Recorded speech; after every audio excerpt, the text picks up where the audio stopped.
కలెక్టర్తోనే గొడవ కూడా సిద్ధమైపోయాడా అంటే అటువంటి చర్చ జోరందుకుంది. ఏకంగా గుంటూరు కలెక్టర్ని కదిలించేశాడు తన చేతలతో ఆ 10 ఏళ్ల పిల్లాడు. గుంటూరు జీజేఎస్ దగ్గర టిఫిన్ బండి ఏర్పాటు చేయాలంటూ కలెక్టర్ నాగలక్ష్మికి రిక్వెస్ట్ పెట్టాడు. ఏకంగా కలెక్టరేట్ మెట్లెక్కాడు ఆ 10 ఏళ్ల బాలుడు యశ్వంత్. బాలుడి పరిస్థితి చూసి కలెక్టర్ నాగలక్ష్మి చలించిపోయారు. యశ్వంత్ కుటుంబానికి జీవనోపాధి కల్పించాలంటూ ఆదేశాలు జారీ చేశారు.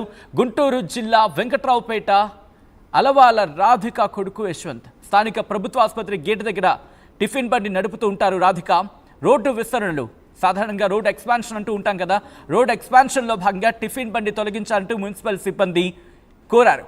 దీంతో టిఫిన్ బండి తొలగించడంతో రోడ్డును పడింది ఆ కుటుంబం. బండి పెట్టుకునేందుకు అనుమతి ఇవ్వాలి అంటూ కూడా అధికారులను విన్నవించుకుంది ఆ కుటుంబం. రాధిక రిక్వెస్ట్ పట్టించుకోలేదు మున్సిపల్ అధికారులు. అమ్మ చచ్చిపోదామంటోందని కలెక్టర్తో బాలుడు ఆవేదన వ్యక్తం చేశాడు. అమ్మ ఏమైపోతుందో, అమ్మ కంటే కన్నీరు చూడలేకపోయాడు ఆ పసిపిల్లాడు. అంతే, అల్లంత బాలుడు కూడా వామన అవతారం ఎత్తాడు. ఏకంగా కుదిరితే ఈ భూమి మీద ఇంకో అడుగు వేసేస్తాడేమో తన తల్లి కోసం అన్నంతలా ఆ చిట్టు గుండె చలించిపోయింది. తనకు గుండె సంబంధిత సమస్య ఉందని, కుటుంబాన్ని ఆదుకోవాలని కలెక్టర్కు కూడా రిక్వెస్ట్ చేశాడు. తన తల్లి బాధను అర్థం చేసుకోండి, తన కుటుంబం బాధను అర్థం చేసుకోండి. అదిగో ఒక్కసారి విజువల్ మీరు చూడొచ్చు. 10 ఏళ్ల పిల్లాడు. ఆ రిక్వెస్ట్ ఫామ్ ఎలా ఉంటుందో కూడా తెలీదు.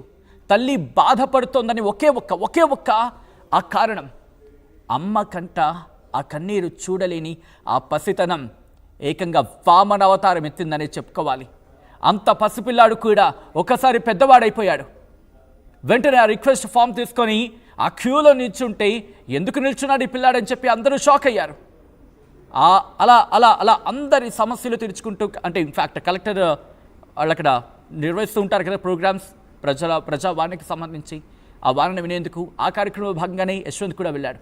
ఆ విజువల్ మీరు చూస్తున్నారు. నాగలక్ష్మి దగ్గరకు మీరు చూడొచ్చు. కూర్చుంటే నాగలక్ష్మి కరెక్ట్గా ఆ పిల్లాడు అక్కడే ఉన్నాడు.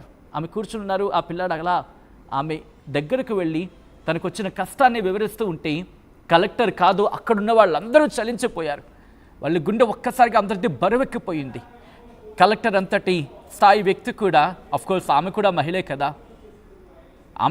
కదా, వెంటనే ఆ పిల్లాడి తల్లి బాధను అర్థం చేసుకుంది. వెంటనే ఆర్డర్స్ని పాస్ చేసిన ఆ విజువల్స్ మీరు చూస్తున్నారు. మరి కాసేపట్లో ఆ కుటుంబం ఆర్టీవీ స్టూడియోలో ఉంది. ఆర్టీవీ స్టూడియోలోకి ఆ తల్లి బిడ్డ ఇద్దరు ఉన్నారు. వాళ్ళతో మాట్లాడే ప్రయత్నం చేయబోతోంది. మీరెవ్వరైనా సరే ఏమైనా మాట్లాడాలనుకుంటే కమెంట్ చేయండి, నేను అడిగే ప్రయత్నం చేస్తాను ఆ తల్లి బిడ్డల్ని.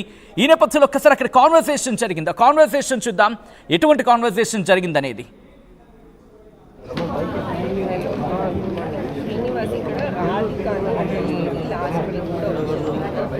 వాళ్ళ అబ్బాయి సార్ వచ్చారు. వాళ్ళ ఆవిడ సూసైడ్ అటెంప్ట్ చేసుకుని చిన్న అబ్బాయి స్కూల్ యూనిఫామ్ వేసుకొని వచ్చాడు. 4th, 5th క్లాస్ కూడా ఉంటుంది. సో వీళ్ళ కంప్లైంట్ ఏంటంటే టీవీహెచ్ దగ్గర షాప్ నాది బయట అది తీసేశారని చెప్పేసి ఏదో సూసైడ్ చేసుకోవడానికి వెళ్ళారంట మదరు పిల్లలు. వీళ్ళు మీడియా వాళ్ళు. సో చూసారుగా, వెంటనే యశ్వంత్ ఆ రిక్వెస్ట్ ఫామ్ని చూసిన తర్వాత, ఆ విజ్ఞాపన పత్రాన్ని చూసిన తర్వాత, ఆ బాలుడి నుంచి వచ్చిన ఆ రిక్వెస్ట్ లెటర్ని చూసిన తర్వాత నాగలక్ష్మి వెంటనే తన ఫోన్ అందుకున్నారు. అధికారులకి కాల్ చేశారు, ఆర్డర్స్ని పాస్ చేశారు. ఈ నేపథ్యంలో ఏం జరిగింది, ఆ రోజు అసలు ఏం జరిగింది, ప్రస్తుతం ఏం జరుగుతోంది, బండిని అక్కడ ఏర్పాటు చేయడం జరిగిందా, ఎటువంటి రియాక్షన్స్ వచ్చాయో తెలుసుకునే ప్రయత్నం చేద్దాం. ఆ కుటుంబంతోనే నేరుగా మాట్లాడే ప్రయత్నం చేద్దాం. మనతో పాటు ఆ తల్లి రాధిక, అలాగే రాధిక వాళ్ళ బాబు యశ్వంత్, వాళ్ళిద్దరు కూడా లైవ్లో జాయిన్ అయ్యారు. ఒక్కసారి నేను రాధిక దగ్గరికి వెళ్ళే ప్రయత్నం చేస్తున్నాను నేరుగా. రాధిక గారు నమస్తే అండి. రాధిక గారు, నా మాట వినిపిస్తోందా?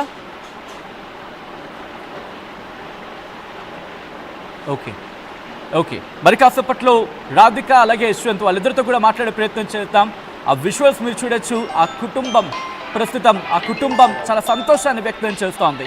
ఎందుకంటే ఆర్టీవీ ఈ విషయాన్ని తెలుగు ప్రజల దృష్టికి తీసుకువెళ్ళింది. తెలుగు ప్రజలు కూడా ఇప్పుడు ఈ కుటుంబానికి మద్దతుగా నిలిచారు. దీంతో ఆర్టీవీతో మాట్లాడేందుకు ఆ కుటుంబం ముందుకొచ్చింది. యశ్వంత్ రాసిన లెటర్ అందరి గుండెని పిండేసింది.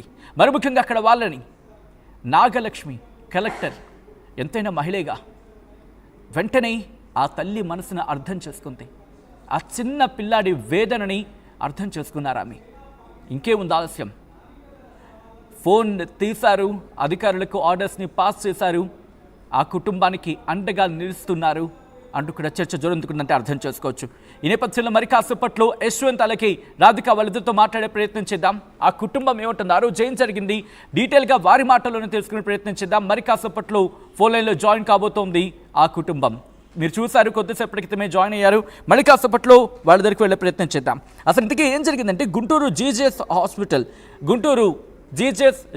హాస్పిటల్ సాధారణంగా చూస్తూ ఉంటాం. అక్కడ పేషెంట్స్ కాస్త రద్దీగా ఉంటూ ఉంటారు. అక్కడికి వచ్చే వాళ్ళు టిఫిన్ చేస్తూ వాళ్ళకి అక్కడ చిన్న టిఫిన్ బండి నడుపుకుంటూ ఆమె జీవనం సాగిస్తున్నారు రాధిక. తన కుటుంబాన్ని పోషించుకుంటూ, ఆ చిన్నారిని పోషించుకుంటూ, చదివించుకుంటూ తన జీవనాన్ని కొనసాగిస్తున్నారు. ఈ నేపథ్యంలో అక్కడ రోడ్డు విస్తరణ చేయాలంటూ అధికారులు ఆ రోడ్డు విస్తరణలో భాగంగా ఆ బండిని తీసేశారు. బండిని తీసేయడంతో, బండిని తొలగించడంతో ఆ కుటుంబం రోడ్డున పడిపోయింది. ఇక చావే సైన్యం అనుకుంది ఆ కుటుంబం. బహుశా తన బిడ్డతో ఈ మాట అందో, లేకపోతే ఆ కుటుంబం ఏం జరిగిందో వారి మాటలను తెలుసుకుందాం. యశ్వంత్ అలాగే రాధిక ప్రస్తుతం స్టూడియోలో ఉన్నారు, ఆర్టీవీ స్టూడియోలో ఉన్నారు. వాళ్ళతో మాట్లాడే ప్రయత్నం చేద్దాం. రాధిక గారు నమస్తే అండి.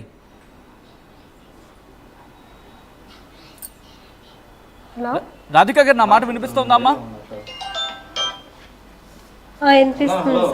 రాధిక గారు, ఆ రోజు ఏం జరిగింది? మీ బండిని అక్కడ తొలగించాలంటూ కూడా వాళ్ళు అధికారులు చెప్పిన తర్వాత ఏం జరిగింది ఆ రోజు? సార్ వాళ్ళు తీసేసిన తర్వాత నేను చాలాసార్లు తిరిగాను సార్. తిరిగిన తర్వాత కూడా అంటే నేను వెళ్ళినప్పుడు నన్ను ఏమి ఇంకా పట్టించుకోలేదు సార్. తర్వాత ఇంకా నా వల్ల కాదు, మీ ఆపరేషన్ చేపిలేను నేను అనేసి ఆదివారం మా అబ్బాయితో మాట్లాడాను సార్. నేను మా బాబు పొద్దున్న స్కూల్కి వెళ్ళిపో, ఇంకా నేను ఏదో ఒక పని చూసుకుంటాను అనేసి మా బాబుతో చెప్పిన తర్వాత మా బాబు ఆధార్ కార్డు చినిగిన ఆధార్ కార్డు తీసుకుని పోయి స్కూల్కి రెడీ అయ్యి అటు నుంచి అటు కలెక్టర్ ఆఫీస్ మేడం దగ్గరికి వెళ్ళారంట సార్. ఎప్పుడు జరిగింది అంటే మీ బండి ఎప్పుడు తీసేశారండి? మేడం గారు, మీ బండి ఎప్పుడు తీసేశారు? అది మా బండి వచ్చేసి సంవత్సరం అవుతుంది సార్ తీసేసి. సంవత్సరం అవుతుందా? నేను దాదాపు సంవత్సరం నుంచి తిరుగుతూనే ఉన్నాను సార్, అక్కడ వాళ్ళ కాడికి వీళ్ళ కాడికి. ఏమనే వాళ్ళు అక్కడ అధికారులు? ప్రస్తుతానికైతే అక్కడ గవర్నమెంట్ ప్రాంగణంలో పెట్టుకోవటానికి అవకాశం లేదమ్మా, మేము రోడ్డుది ఇది చేస్తున్నాము అనేసి చెప్పారు. కానీ మేడం అక్కడ అందరూ పెట్టుకుంటున్నారు, నన్ను ఒక్కదాన్ని ఆపుతున్నారు మేడం. అక్కడ వాళ్ళు ఏమన్నంటే మీ ప్రభుత్వం వచ్చిన తర్వాత పెట్టుకో. అదే ప్రభుత్వం ఏంటన్నా, మాకు బాబుది బాగోపోయేసరికి అప్పుడు జగన్ అన్నను కలిశాను నేను. మాకు ప్రభుత్వం అనేది కాదు సార్, మా అబ్బాయికి ఒంట్లో బాగోవటం వల్ల నేను కలిశాను సార్ అని చెప్పిన. అంటే ప్రాబ్లం ఏంటమ్మా అబ్బాయికి? ప్రాబ్లం గుండెల్లో గడ్డ సార్, ఎన్నుపూసు వంకర ఉంది సార్. అయ్యో, ఆ రెండు కొద్దిగా ఇబ్బంది అవటం వల్ల డేంజర్ అని చెప్పారు. అప్పుడు చెప్పగానే నేను తమిళనాడు ఏలూరుకి రాశారు సార్. తమిళనాడు ఏలూరు పోయి చెకింగ్ చేస్తే మనీ అమ్మ ఇక్కడ ఆపరేషన్ ఊరికే చేయరు, డబ్బులు పెట్టి చేస్తారని చెప్పారు సార్. ఎంత అవుతుందన్నారు అమ్మ ఖర్చు? అప్పుడు 6 లక్షలు అడిగారు సార్ 5 సంవత్సరాల కింద.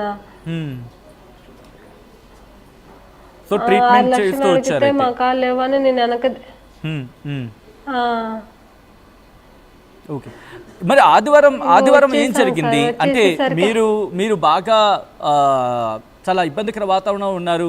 మీరు ఏదో అబ్బాయితో మాట్లాడితే అబ్బాయి వెళ్ళి కలెక్టర్ దగ్గరికి వెళ్ళారంటూ కూడా చెప్తున్నారు. ఏం జరిగింది ఆదివారం? మీ ఇద్దరి మధ్య ఎటువంటి మాటలు జరిగారు? జయమన్నారు మీరు యశ్వంత్తో?